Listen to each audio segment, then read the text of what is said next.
I want to nail the basics and start with the first French food I remember eating: bread. And so, on a winter morning, I become an apprentice at the Boulangerie Saint-Vincent, otherwise known as Bob's. Bob makes bread in an old-fashioned way, like a baker in the 18th century, when the French ate 4 pounds of it a day. His bread is so good that when it's served in restaurants, it's often stolen by the diners. They slip it into their pockets. They ask for more, then they steal that too.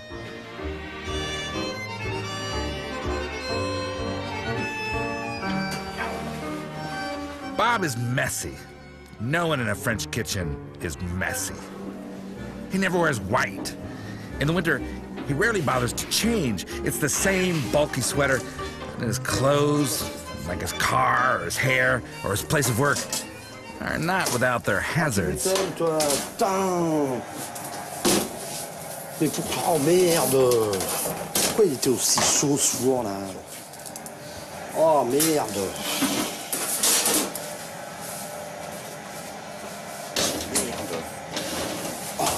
La soudure, on la met comme ça. Oui. Parce qu'après je mets ça au four et je mets pas de coup de lame. Bob's great gift is that he's always experimenting with flowers. He experiments with old flowers, new flowers, Western flowers, American flowers, corn flowers, normal white flowers, and sort of digs out Roman recipes and ancient Roman recipes, and is always playing. People come from miles around just to see what he's come up with. And when you look sometimes at his shop, it's like 20 different breads with 20 different flowers, and it's you wouldn't have thought so much experimentation would come out of a laboratory so improvising. Bread is so simple: flour, water, yeast, salt, that it's not obvious why Bob should be better than anyone else's. The salt is good. The flour is good too, from a farm in the Ardèche. There's a kitchen adage that you'll never have good ingredients unless you know your producers by their first name. Bob knows the man who grows the wheat, and he visits him. And he also knows the man's goat, Hector. Qui reproduit exactement le pétrissage à la main. So that exactly replicates the efforts of... The water's good. It's from the Alps. And Bob gets it from a crenellated ancient tap, just like everyone else. Donc là, ce qu'on fait, c'est que je rajoute un peu d'eau, comme ça, et ça va nous permettre de bien détendre les gluten, et comme ça, au four, le pain, il va développer plus que normal.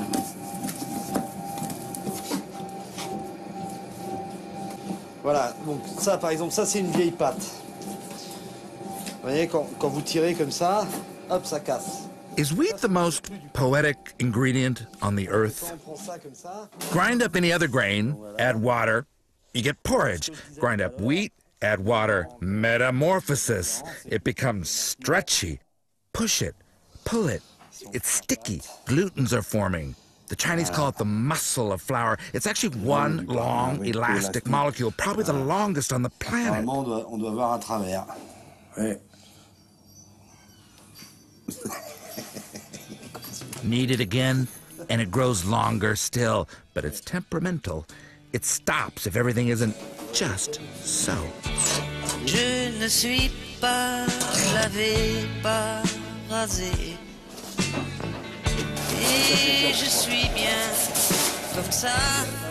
The trick is the yeast, an omnipresent, virtually invincible ancient cell with an enormous appetite for sugar. But it's where unique bread gets its flavor. I don't know how you get the last bits off. The excitement of this is I've never really understood dough or its mysteries and how you're not meant to touch it and what goes on when you do and how you're meant to handle it, because in my experience I always handle it wrong, or I handle it too long and I get stuck to everything. And now I realize that, once again, I've been left on my own for too long, and that's exactly what I've got no idea how to get the last bits of this out of this hook. Jeez.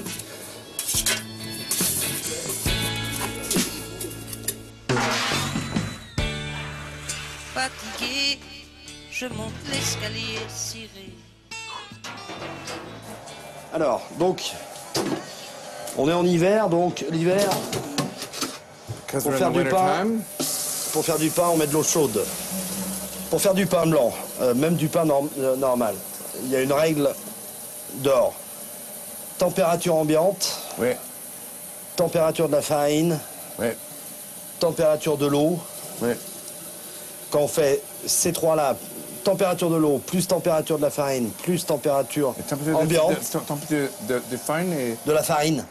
La farine que tu vas mettre dedans, en général, c'est la même que la température ambiante. Tu vois, si dans le local, il fait 10 degrés, donc ça fait 10 la farine, 10 la température ambiante, plus la température de l'eau, on doit arriver à 54 degrés. Donc si il fait 10 degrés, que ta farine est à 10 degrés, ça fait 10 plus 10. Pour arriver à 54, il faut de l'eau à 34 degrés. Il y a de l'or en barre, du bronze et de l'argent, l'écho d'une guitare, des fontaines d'Orient. On y va promener sous la vieille sono. Que voulez-vous savoir quand le veut toucher? Savoir comment est la pâte, tu vois. Regarde, tu vois, quand elle réagit bien comme ça, quand tu la touches et qu'elle revient. Oui. Comme ça veut dire que quand tu vas la mettre au four, elle va bien exploser. Et puis elle est souple, donc ça y est, là on peut commencer à la mettre au four.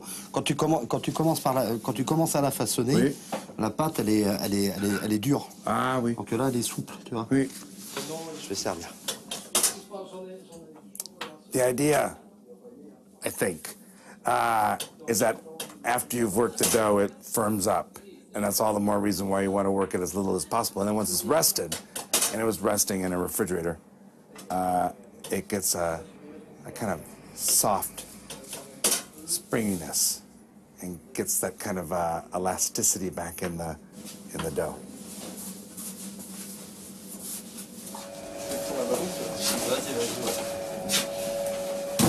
Every single piece of dough is like a euro.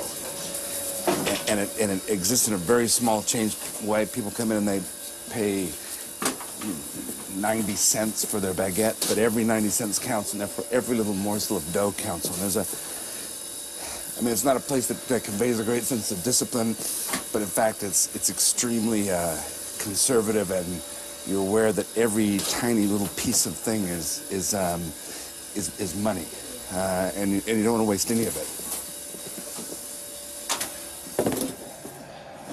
Voilà, donc tu fais comme ça. Hop. Et voilà. Tu vois? Pomponette, pomponette. It just feels like a very alive, handmade piece of food. It just tastes like real food.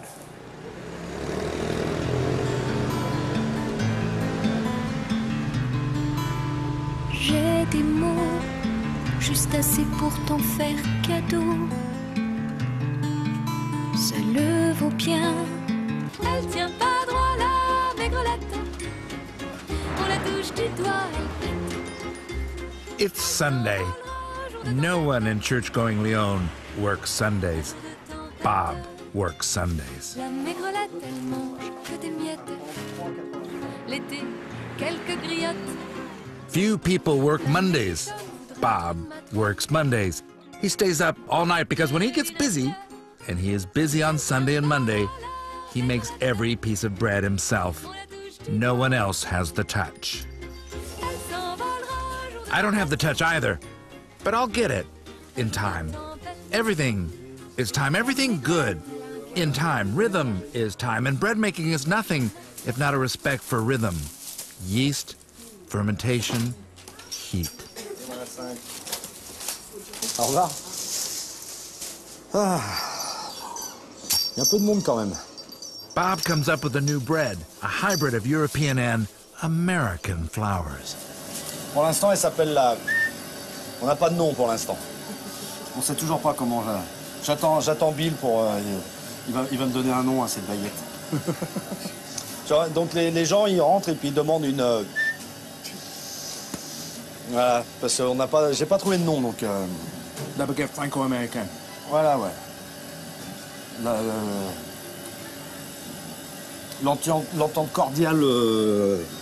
Ouais. Bah, je sais pas, on va voir. On va trouver un nom. Faut qu'on trouve un nom. Ou alors on continue à la faire siffler. Un petit peu de saucisson avec? Oui. Ouais, oui.